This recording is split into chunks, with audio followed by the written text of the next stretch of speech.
कल्याणे निरतं करुणामयं नमामि चिन्मयं देवं सद्गुरुं ब्रह्मविद्वरम्।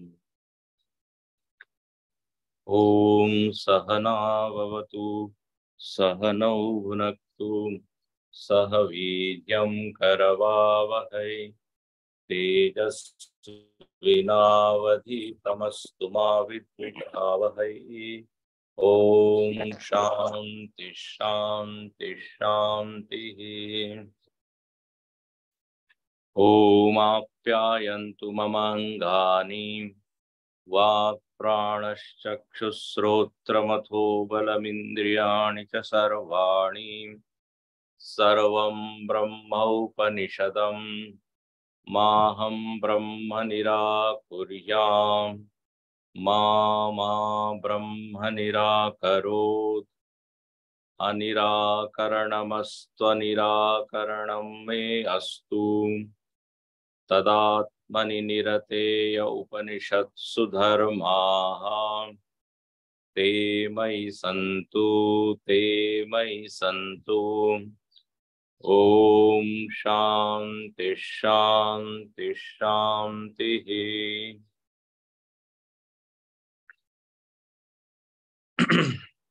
हम लोग पहला मंत्र पढ़ेंगे। केनेषितं पतति प्रेषितं मनः केन प्राण प्रथम प्रैतियुक्तः केनेषितां वाचमिमां वदन्ति चक्षुश्रोत्रं कौ देवो युनक्ति केनेषितं पतति प्रेषितं मनः केन प्राण प्रथम प्रैतियुक्तः केनेषितां वाचमिमां वदन्ति चक्षुश्रोत्रं कौ देवो युनक्ति। भाष्यकार ने संबंध भाष्य में शिष्य का वर्णन किया, उसके वैराग्य का वर्णन किया, उसके अंतःकरण का वर्णन किया और जो परिणाम प्रकट हुआ है उसके जीवन में वो है जिज्ञासा। प्रत्यगात्म विषयाद अन्यत्र शरणम अपश्यन् अभयम नित्यम शिवम अचलम इच्छन पप्रच्छेति कल्प्यते। अब उसको और कहीं शरण दिख नहीं रही है क्योंकि उसको और कोई आश्रय या आधार समाधान नहीं दे पा रहा है, तृप्ति नहीं दे पा रहा है। तो वह गुरु के शरण में जाकर अपने भीतर जो जिज्ञासा उत्पन्न हुई है उसको वो प्रकट करता है और वह जिज्ञासा ही इस प्रथम मंत्र में श्रुति माता प्रदर्शित कर रही है। अब यहाँ पे भाष्यकार ने एक शब्द लिखा पप्रच्छ इति कल्प्यते। ये एक कल्पना की गई क्या कि शिष्य जो है वह गुरु के पास जाकर अपना प्रश्न सामने रखता है। ये जब वर्णन हम पढ़ते हैं तो ऐसा लगता है कि एक कोई घटना घटी है जहां पर मानो कि किसी आश्रम में कोई ब्रह्मनिष्ठ गुरु विराजमान है और शिष्य जो है वहां जाता है, समित पाणी समिधा लेकर दंडवत करता है फिर मानो कि आचार्य उनको कहते हैं, क्या प्रश्न है, किस जिज्ञासा को लेकर आप आए हो। जब सद्गुरु ऐसे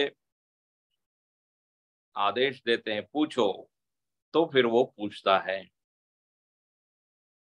तो ऐसा हम एक कल्पना कर सकते। भाष्यकार यहाँ पर कहते हैं कि ये कोई इतिहास में घटी हुई घटना नहीं है।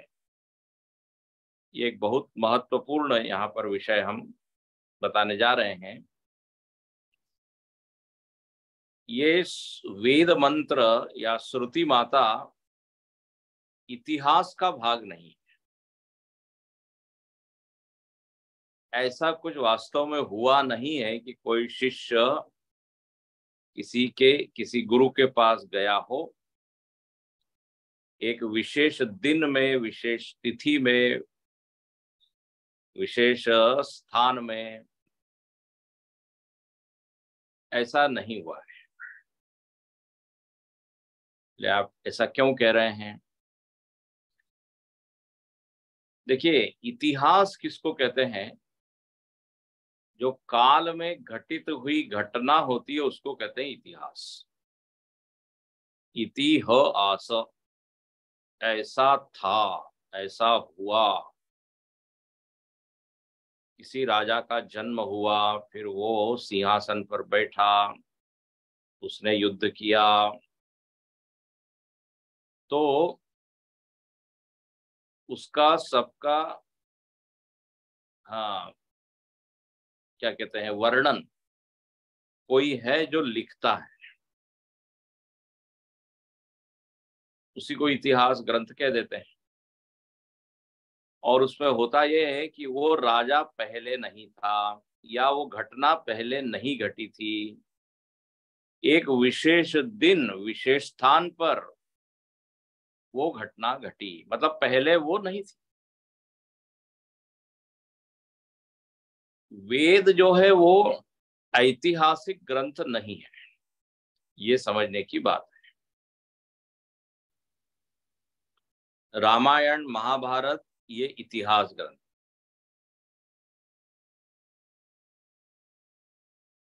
महाभारत का युद्ध हुआ जिसमें भगवान कृष्ण ने उपदेश किया।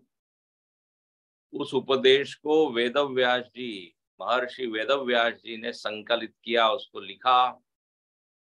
व्यासे न ग्रथिता। तो ये एक घटी हुई घटना है। तो गीता जो है वो इतिहास है, इसलिए वो श्रुति कोटि में नहीं आती, वो स्मृति कोटि में आती।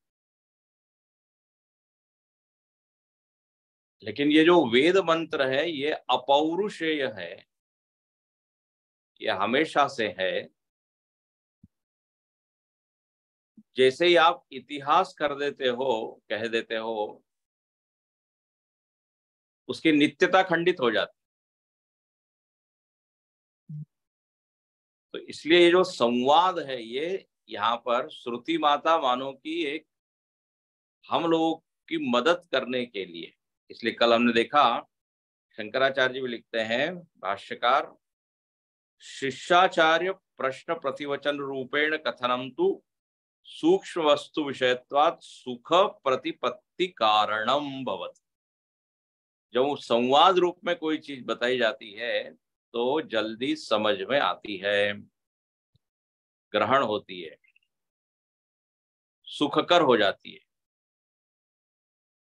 तो इसलिए यहाँ पर ये संवाद की कल्पना की गई।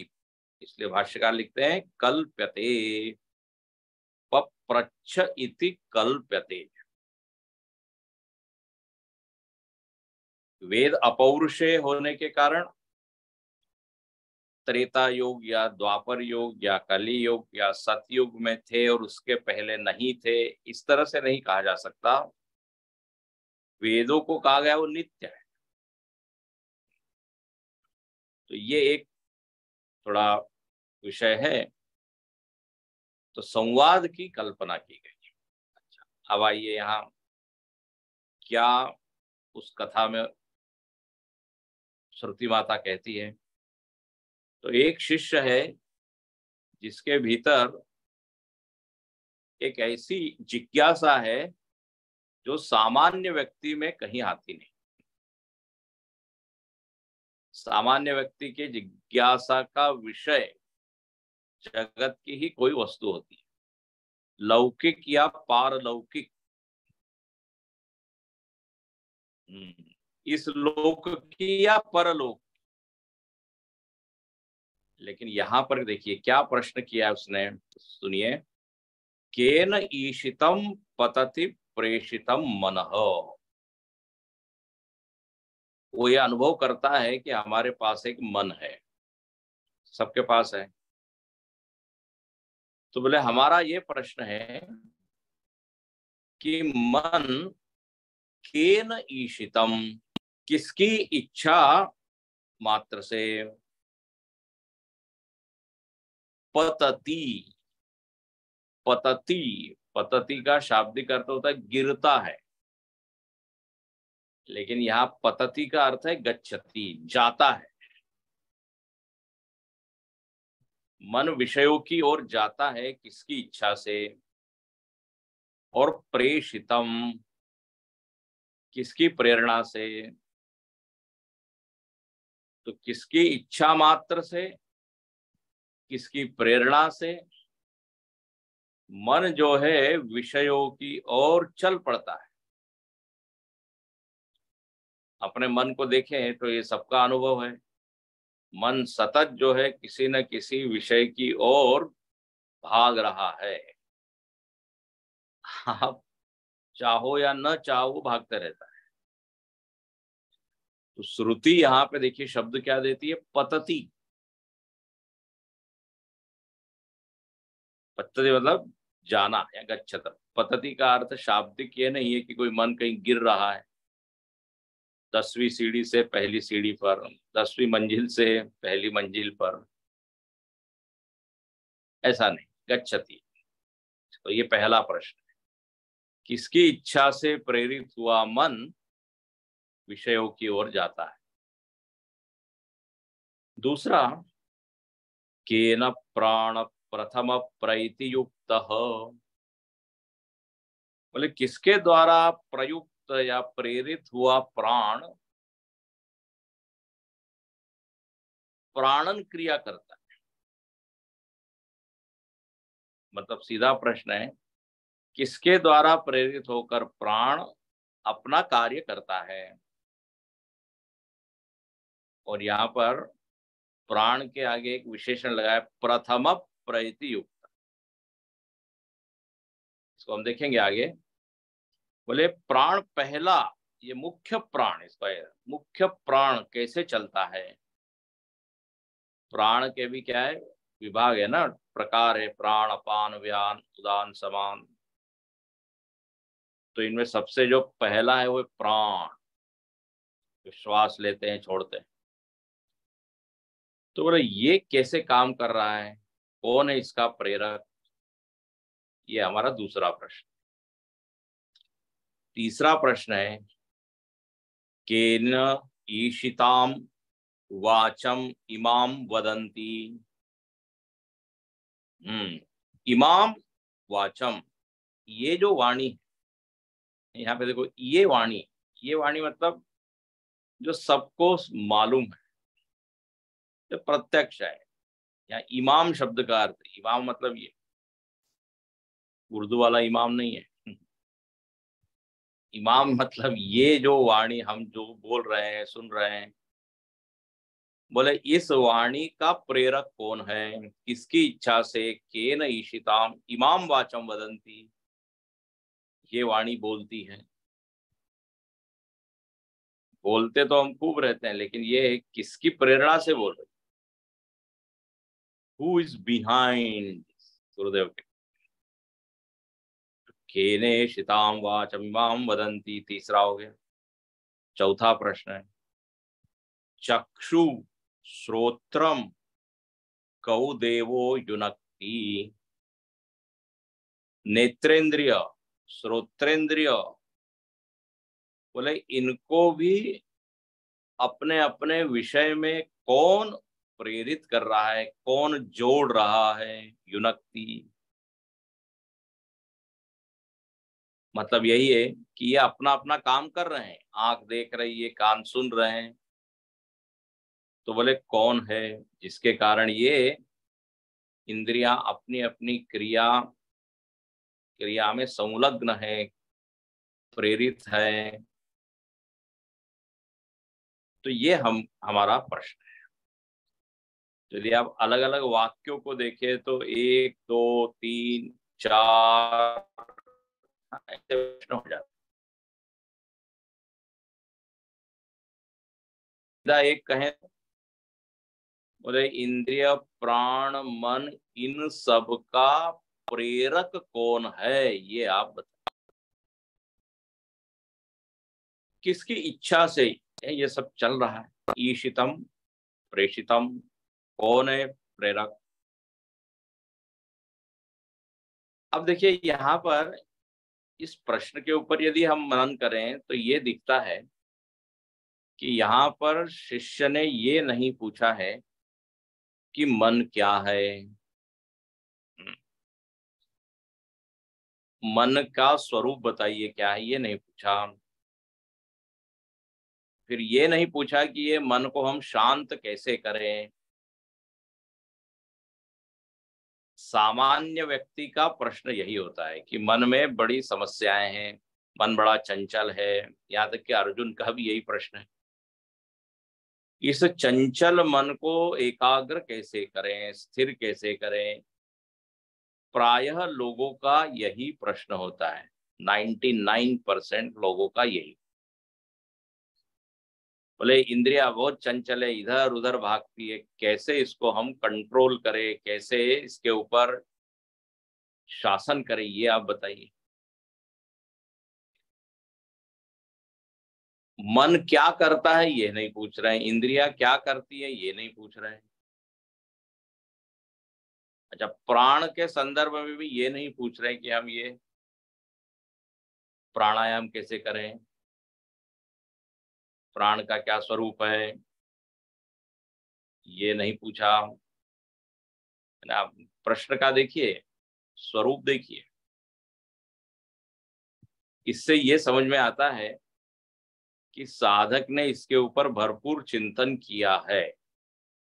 मन प्राण इंद्रिया, अब वो इसके पीछे की बात जानना चाहता कि इन सब के मूल में कौन बैठा है जिसके कारण से ये सब कार्य हो रहा है, कार्य कर रहे हैं ये सब। तो इसलिए केन केन केन, दो तीन बार ये केन शब्द है, किसके द्वारा। कह नहीं पूछा है, मन कह अस्ति, केन मन पतति,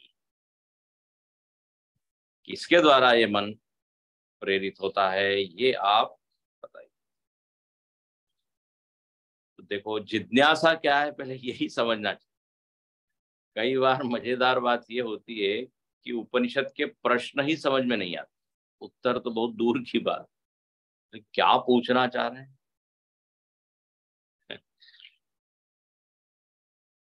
यदि ये जिज्ञासा को समझना है तो बोले ये जो प्रस्तावना भाष्य में सब बताया ना, उस तरह से जब तक हम तैयार अपने आप को न करें, ये जिज्ञासा भी नहीं समझ में आएगी। बाह्य चीजों से जो विरक्त है और अंतर्मुखी होकर जिसने अपने इस पूरे व्यक्तित्व पर चिंतन किया है, अब वो उसके और भी गहराई में वो जाना चाहता है। बाहर से अपने शरीर तक आ गया, मन तक आ गया, प्राण तक आ गया, उसके ऊपर भी उसने विचार किया, लेकिन अब इसके आगे क्या है, कौन प्रेरक। अब इसके ऊपर भाष्यकार ने बड़ा विस्तार से भाष्य लिखा। देखो अब भाष्य में आते हैं हम, क्या क्या लिखते हैं भाष्यकार, कैसे समझाते हैं। तो केने शितम इत्यादि, ये मंत्र है केने शितम। तो केने शितम इति केन, सबसे पहला शब्द क्या है, केन, पहला पद शब्द को क्या कहते हैं? पद। तो इस पद का अर्थ क्या है? शब्द का अर्थ, जो शब्द का अर्थ है उसी को बोलते हैं पदार्थ। पद का जो अर्थ है उसको बोलेंगे पदार्थ।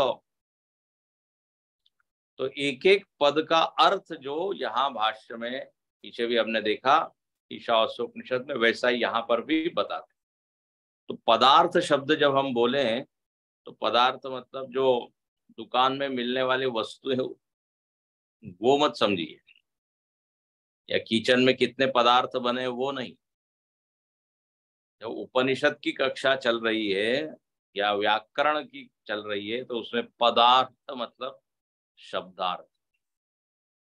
तो केन ये पद है, इसका अर्थ क्या लिखते हैं भाष्यकार? पदार्थ कर्ता, कर्ता।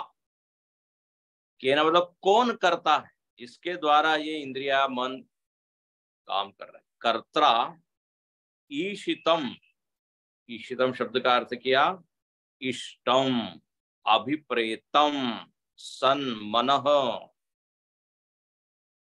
पतति।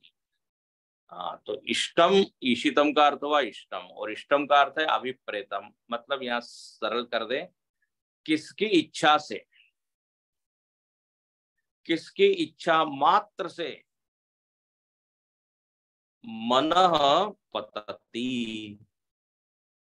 और पतति का अर्थ क्या लिखा देखिए भाष्य में, पतति के आगे, पतति में आप हाईलाइट कर दीजिए, उसके आगे जो है वो भाष्यकार का अर्थ। पतति ये श्रुति का शब्द है।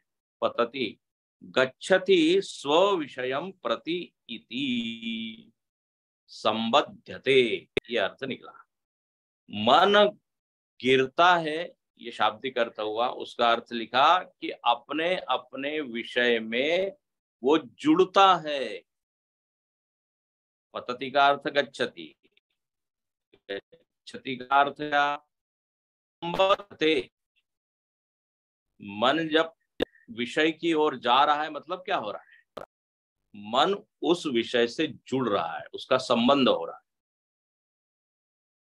मन पेड़ की ओर जा रहा है मतलब मन का संयोग हो गया पेड़ से, और फिर मन में एक आकार बना, वृक्षाकार मन हो गया, घटाकार मन हो गया, पटाकार मन हो गया। तो यही मन का क्या है? गिरना है, जुड़ना ही गिरना है, ये बता दिया। तो गच्छति स्वविषयम प्रति इति संबद्ध। अब भाष्यकार यहाँ पर ईशितम और प्रेषितम, इन दोनों शब्दों को बहुत खोल के विस्तार से अर्थ करते। सामान्य अर्थ तो समझ में आ गया, किसकी इच्छा से प्रेरित हुआ मन विषयों की ओर जाता है। बोले इसके ऊपर जरा ठहर कर विचार करना चाहिए, ये शब्दों को हल्के से मत लीजिए।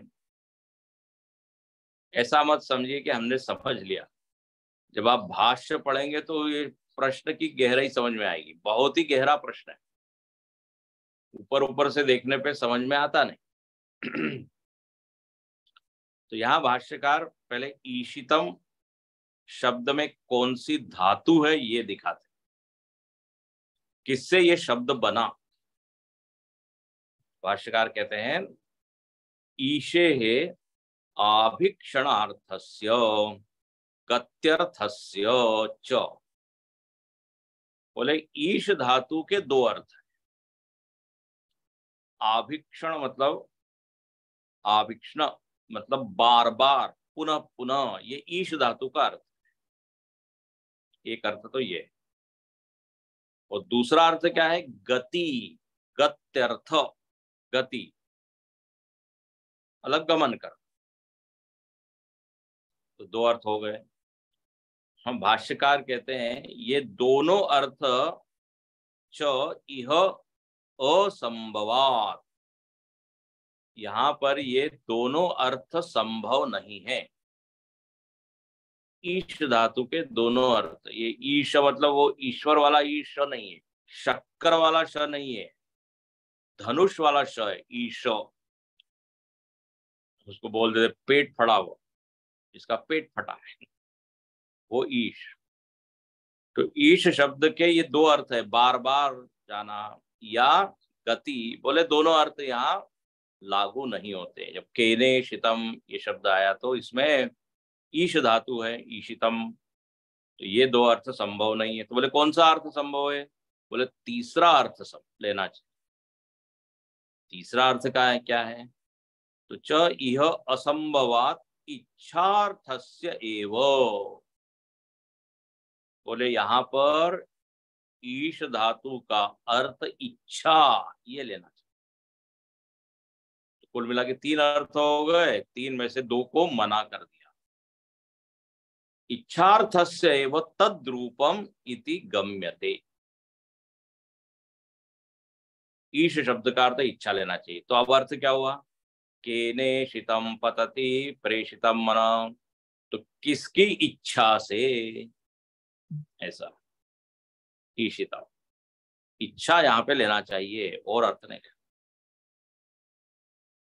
देखो भाष्यकार बिल्कुल शब्द में घुस के हमको निकाल के, नहीं तो अब कोई धातु के अर्थ देखेगा वहां दूसरे अर्थ भी उसको दिखाई देंगे। जो व्याकरण पढ़ने वाला है वो कहेगा ये अर्थ क्यों न लिए जाए। तो भाष्यकार कहते हैं वो अर्थ यहाँ लागू नहीं होते। हाँ, यह असंभव, किसकी इच्छा से, ये लेना चाहिए। अच्छा, अब एक और यहाँ पे ये जरा व्याकरण का एक वाक्य है। व्याकरण जिसको आता है वो समझता है। ईश धातु से वास्तव में शब्द बनना चाहिए इष्टम। ये संस्कृत की बात है, समझ में आया तो ठीक, नहीं तो छोड़ दीजिए। केन इष्टम पतति प्रेषितम मन, ऐसा होना चाहिए संस्कृत व्याकरण के हिसाब से। लेकिन इष्टम की जगह यहाँ शब्द क्या दिया है? ईशितम, केने शितम।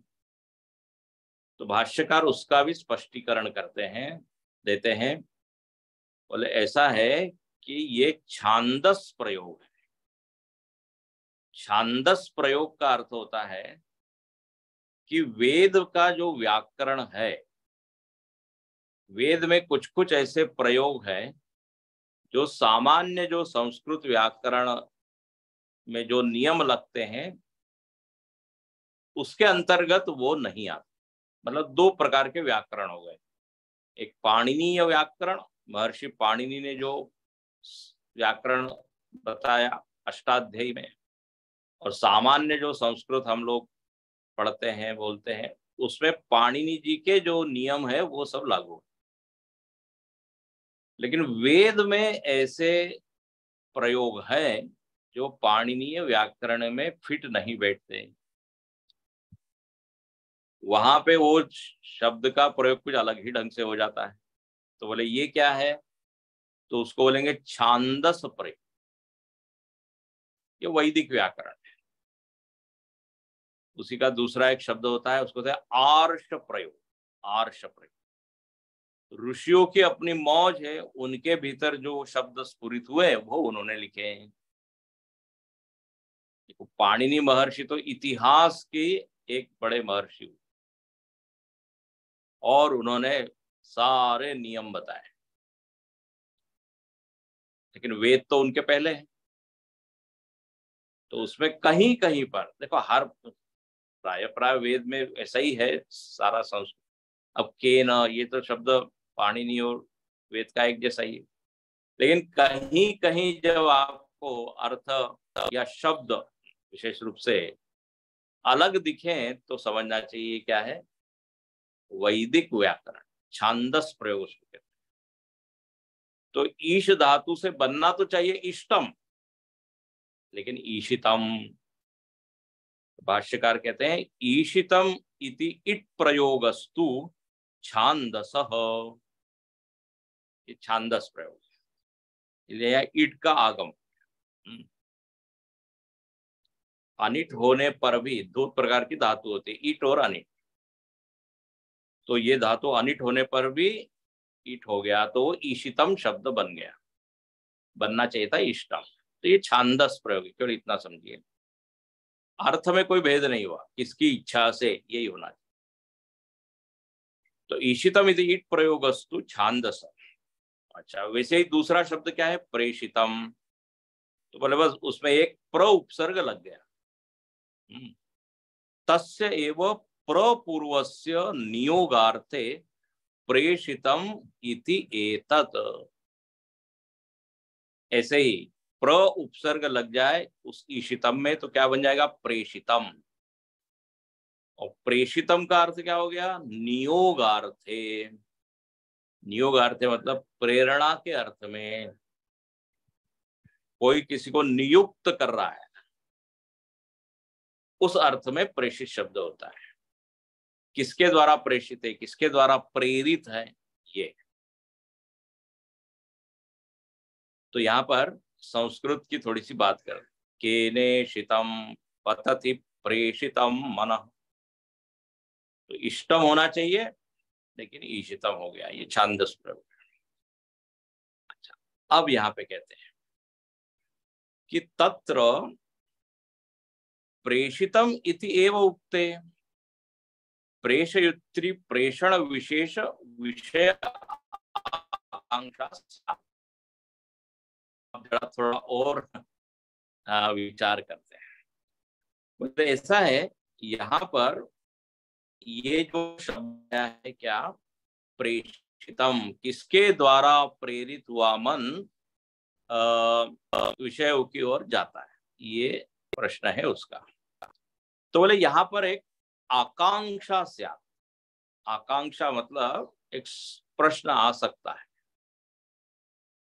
क्या प्रश्न आ सकता है कि बोले प्रेरकत्व कैसा है।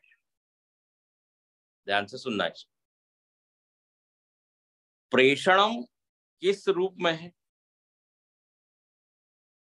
प्रेरक कौन है या कैसा है, और उसकी प्रेरणा कैसी है, ये प्रश्न आ सकता है। तो उस प्रश्न के निवृत्ति के लिए श्रुति ने एक और शब्द डाला, ईशितम।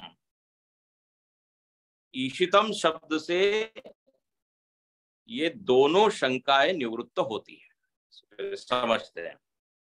तत्र प्रेषितम इति एव उक्त, केवल प्रेषित शब्द होता, ईशित शब्द नहीं होता, कल्पना की। केन प्रेषितम मनः, ऐसा यदि प्रश्न होता तो यहां पर एक प्रश्न आ जाता, क्या कि केन प्रेषयितृ विशेषेण कीदृशं वा प्रेषणम। बोले वो प्रेरक कौन है और उसकी जो प्रेरणा है वो किस प्रकार से है, कीदृशम प्रेषणम। बोले इसका क्या मतलब है। इसका मतलब ऐसा है कि देखिए, व्यवहार में जब कोई किसी को प्रेरित करता है तो प्रेरित का प्रकार कैसे होता है। कोई बैठा है, गुरु जो है वो शिष्य को आदेश दे रहा है, हाँ 1 गिलास पानी लेके आओ, तो वो शिष्य क्या हुआ, प्रेरित हुआ, वो उठा और वो लेके आया। राजा जो है वो आदेश देता है मंत्री, हाँ इस व्यक्ति को दंड दो, तो मंत्री उठा और उसने वो कार्य किया। तो ये एक प्रकार का क्या होता है, ये प्रेरकत्व। कोई गाय चराने वाला है, गाय चराने वाला गाय को हाँकता है ना डंडे से, तो यहाँ क्या बोलेंगे, प्रेरित कर रहा है, चलो चलो। तो ये प्रेरकत्व में क्या होता है, वो आदेश देता है, कुछ कहता है, तो ये एक प्रकार का प्रेरक। तो यहाँ पर वो शिष्य यही पूछना चाह रहा है कि क्या यहाँ पर कोई ऐसा बैठा हुआ है जो बैठ के आदेश दे रहा है मन को, चलो, इंद्रियों को कह रहा है चलो, रूप को देखो, ऐसी कोई प्रेरणा है या और कोई अन्य प्रकार की प्रेरणा। तो उसको दिखाने के लिए उसने एक शब्द बोला, ईशितम। ईशितम का अर्थ बड़ा अच्छा है। ईशितम मतलब इच्छा मात्र से ये मन और इंद्रिया और प्राण जो है वो अपना अपना काम कर रहे हैं। इच्छा मात्र से मतलब क्या? ईशितम शब्द का अर्थ इच्छा मात्र का अर्थ है कि कोई ऐसा है जिसके होने मात्र से ये सब काम हो रहा है। इच्छा मात्र ये शब्द कहने का अर्थ है प्रयत्न राहित। कोई प्रयत्न नहीं कर रहा है, वो कि बैठ के जो है वो आदेश दे रहा है, लकड़ी से हाँक रहा है मन इंद्रिय प्राणों। देखो देखो व्यवहार में हम कई बार बोलते हैं ना, चुटकी बजाने से काम हो जाएगा। अब चुटकी बजाने से काम हो जाएगा मतलब without any much of effort. ये तो हमारे बाएं हाथ का खेल है, ऐसा बोलते। मतलब जहां कोई प्रयत्न मेहनत कुछ नहीं कर। कई बार हम बोलते थे बस आप सोच लीजिए काम हो जाएगा। तो जहां पर कोई प्रयत्न विशेष करना नहीं है, जस्ट बाय थिंकिंग जिसको कहते हैं, आपने सोचा और हो जाए। तो यहां पर केवल यदि प्रेषितम शब्द होता तो ये प्रश्न आ सकता था कि उसकी प्रेरणा कैसी है। लेकिन ईशितम शब्द डालने से क्या हो गया, बोले समझ में आ गया कि वो कोई ऐसा जैसे गुरु बैठ कर प्रेरणा देता है उस तरह नहीं, उसके होने मात्र से ये इंद्रिया प्राण मन अपना अपना काम कर रहे हैं। देखो कितना यहाँ भाष्यकार चिंतन कर। ईशितम इति तो विशेषेणे सति तद उभयम निवर्तते। किसकी इच्छा मात्र से प्रेरित हुआ मन चलता है, इसका मतलब है कि विदाउट मच, बिना प्रयत्न के कोई चीज है जिसके होने मात्र से ये काम चल रहा है। तो इच्छा मतलब ये नहीं कि आत्मा में कोई इच्छा हो गई और फिर वो मन को चलाता है। इच्छा से यहाँ इच्छा लेना ही नहीं है। इच्छा शब्द से लेना यह है कि कोई प्रयत्न किए बिना, कोई तो भी है जो बिना किसी प्रयत्न के ये मन इंद्रियों को प्रवृत्त कर रहा है। देखिए गहराई है इसमें। तो ईशितम शब्द क्यों डाला है, इसकी व्याख्या यहां भाष्यकार कर रहा है। केवल प्रेषितम होता तो ये प्रश्न आ सकता था कि वो कौन है, वो कैसा बैठ के कर रहा है, कहाँ बैठ के प्रेरणा दे रहा है। तो बोले ऐसा बैठा बैठा नहीं है,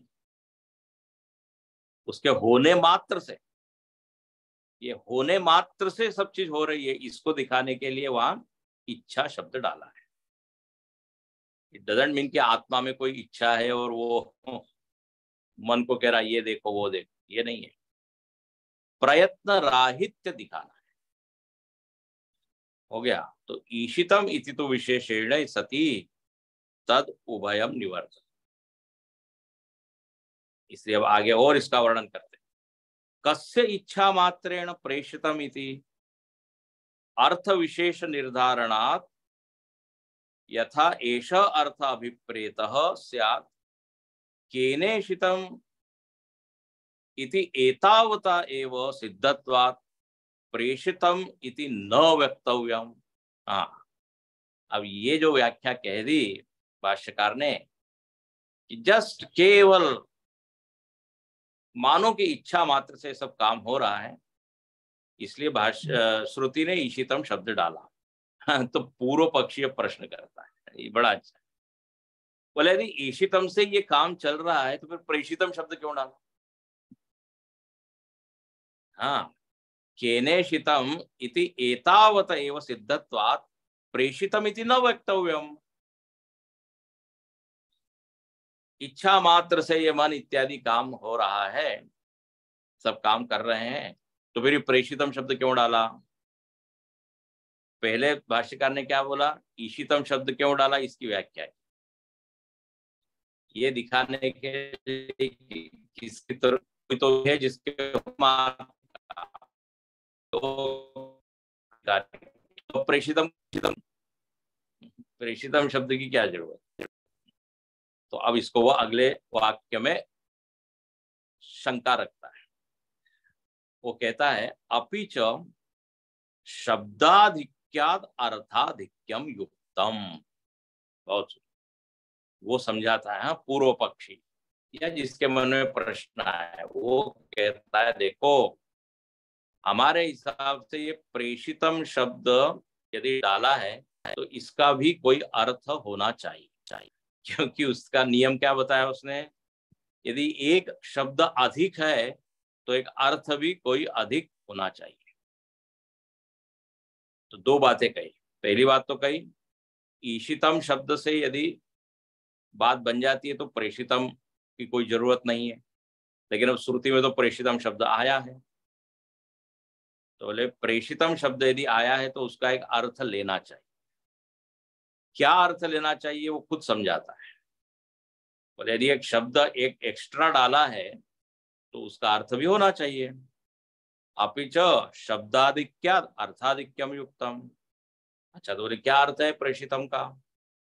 तो बोले शिष्य ये पूछना चाह रहा है कि इति इच्छया कर्मणा वाचा वा केन प्रेषितम इति अर्थ विशेष अवगंतुम युक्तः।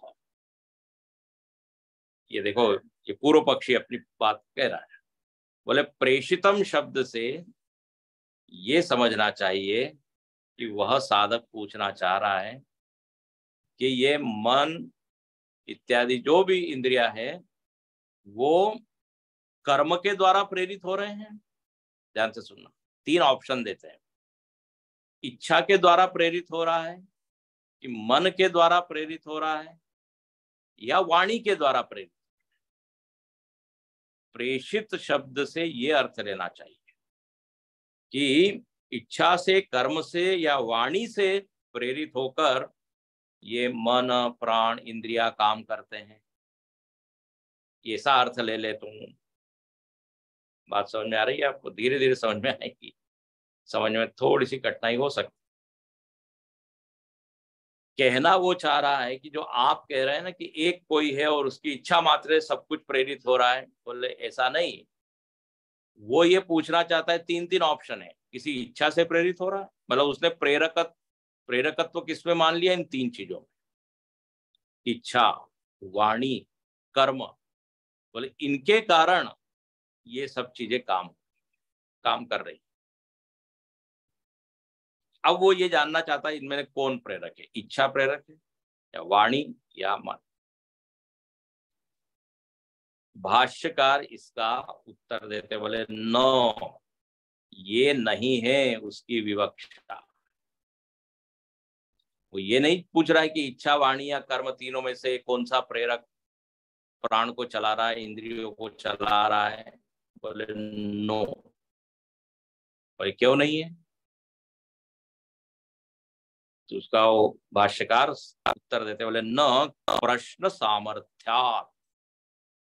क्योंकि बोले प्रश्न का सामर्थ्य, प्रश्न करने वाला कौन है, आप जरा उस और देखिए, बहुत इंटरेस्टिंग है ये।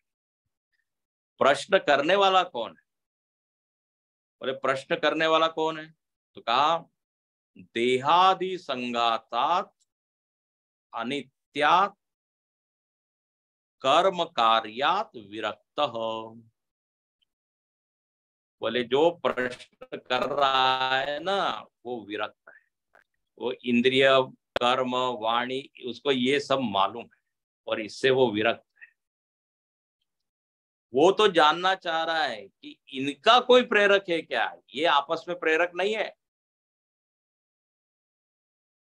क्योंकि इसके ऊपर उसने भरपूर चिंतन किया हुआ है। देखिए क्या लिखते हैं, कार्यात् विरक्त अतः अन्यत् कूटस्थम नित्यम वत्सु बुभुत्समान पृच्छति।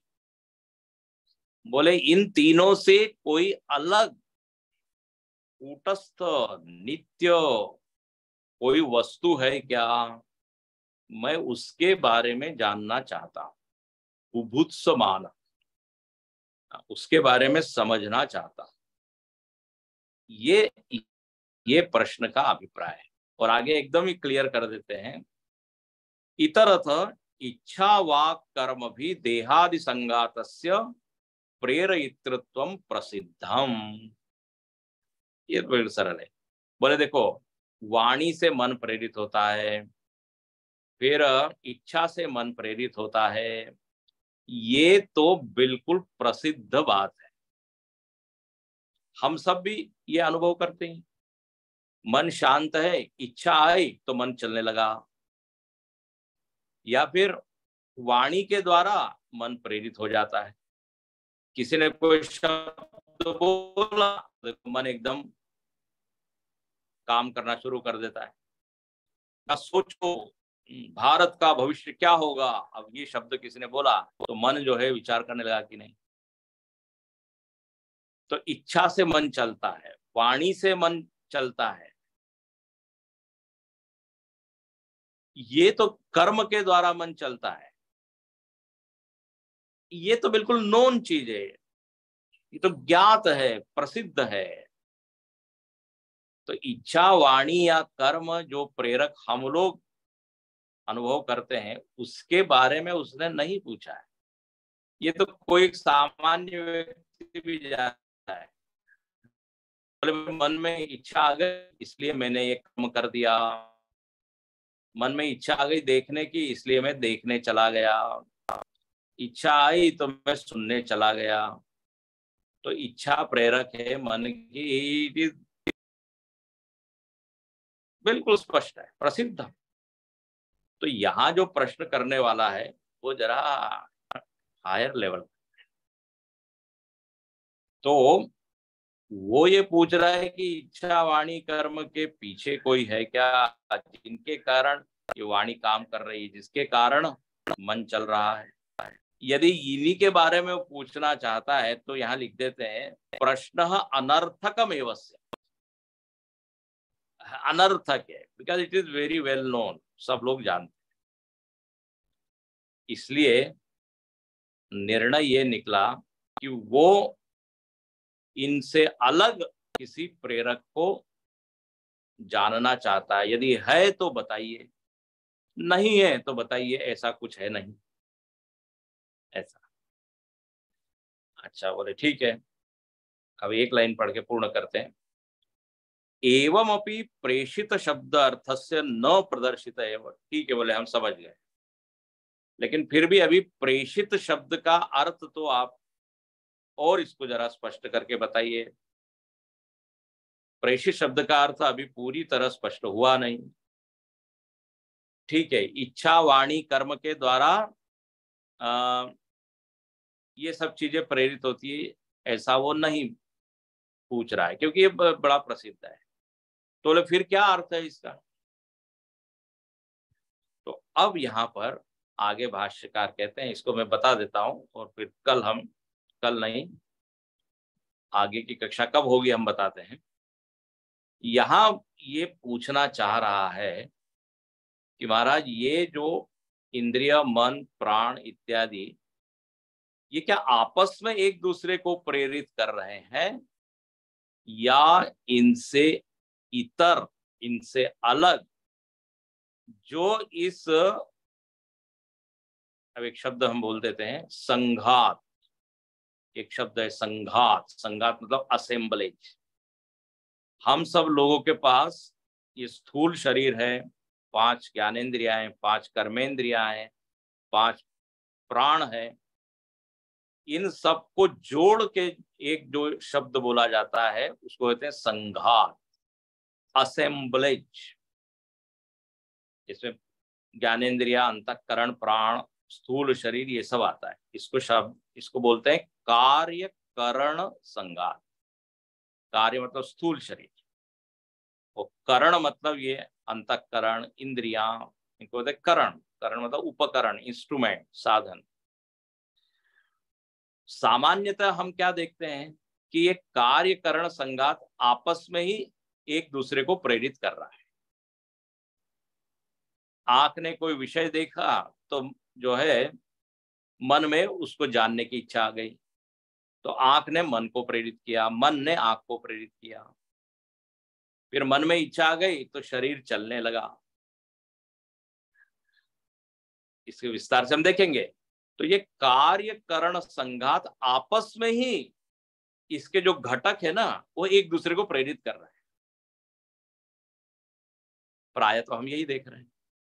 लेकिन यहां पर वो शिष्य कहता है अगली पंक्ति में कि ये कार्यकरण संघात आपस में ही प्रेरक प्रेरित बन गए क्या? मन प्रेरक हो गया, शरीर प्रेरित हो गया, इंद्रिया प्रेरक हो गई, मन प्रेरित हो गया।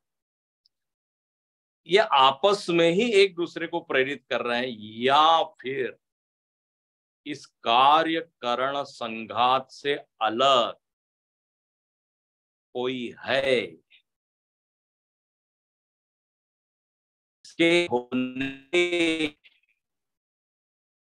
ये पूरा कार्य करण संघात काम कर रहा है, ये उसका प्रश्न। कोई स्वतंत्र है जिसकी इच्छा मात्र से मतलब प्रेजेंस मात्र से, इच्छा मतलब चेतन में कोई इच्छा है ऐसा नहीं, पहले ही आपने बताया, इच्छा मात्र मतलब जस्ट बाय इट्स प्रेजेंस ये सब काम कर। तो वो कौन है ये आप हमको बताइए, या फिर ये बताइए कि ऐसा कोई है नहीं, कार्यकरण संघात ही आपस में काम कर रहे हैं। इस तरह यहाँ पर प्रश्न के अंतरंग घुसकर भाष्यकार हमको समझाते हैं। उसको देखेंगे अगली कक्षा में। अब अगली कक्षा जो है वो 22 तारीख को होगी, आप नोट कर लीजिए, नहीं तो बार बार फिर पूछेंगे लोग क्लास नहीं हो रही है, लिंक नहीं आया है। जो लोग आपके मित्र है उनको भी बोल दीजिए, अभी 6 दिन जरा हमारा प्रवास है, तो 16 तारीख से 21 तारीख तक कक्षा नहीं होगी, 22 तारीख को हम लोग फिर मिलेंगे। तब तक आप मनन कीजिए कि क्या कोई है जो इसके पीछे है, या यही आपस में एक दूसरे को मोटिवेट कर रहे हैं, प्रेरित कर रहे हैं। ठीक है, तो नोट कर लीजिए 22 तारीख को हम लोग मिलेंगे। ओम पूर्णमद पूर्णमिदं पूर्णात् पूर्णमुदच्यते पूर्णस्य पूर्णमादाय पूर्णमेवावशिष्यते। ओम शांति शांति शांति। हरि ओम। श्री गुरुभ्यो नमः। हरि